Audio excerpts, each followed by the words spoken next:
শহীদ বুদ্ধিজীবী দিবসে ঝিনাইদহ শহীদ মিনারে মোমবাতি প্রজ্বলন। ১৪ ডিসেম্বর শহীদ বুদ্ধিজীবী দিবস উপলক্ষে ঝিনাইদহ শহীদ মিনারে গভীর শ্রদ্ধা ও সম্মানের সাথে মোমবাতি প্রজ্বলন কর্মসূচির আয়োজন করেন সাজিদ শাহরিয়ার।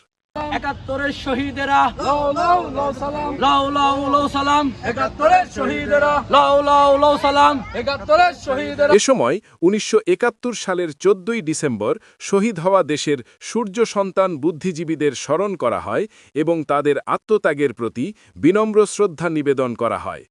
কর্মসূচিতে শহীদ বুদ্ধিজীবীদের রুহের মাগফেরাত কামনা করা হয় এবং তাদের আদর্শ ও ত্যাগ থেকে শিক্ষা নিয়ে দেশ গঠনে আত্মনিয়োগের আহ্বান জানানো হয়। আয়োজক সাজিদ শাহরিয়ার বলেন, শহীদ বুদ্ধিজীবীদের আত্মত্যাগের বিনিময়েই আজকের স্বাধীন ও সার্বভৌম বাংলাদেশ।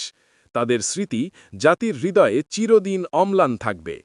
শহীদ বুদ্ধিজীবী দিবস উপলক্ষে ঝিনাইদহ শহীদ মিনারে আয়োজিত এই মোমবাতি প্রজ্বলন কর্মসূচি গভীর শোক ও শ্রদ্ধার মধ্য দিয়ে সম্পন্ন হয়।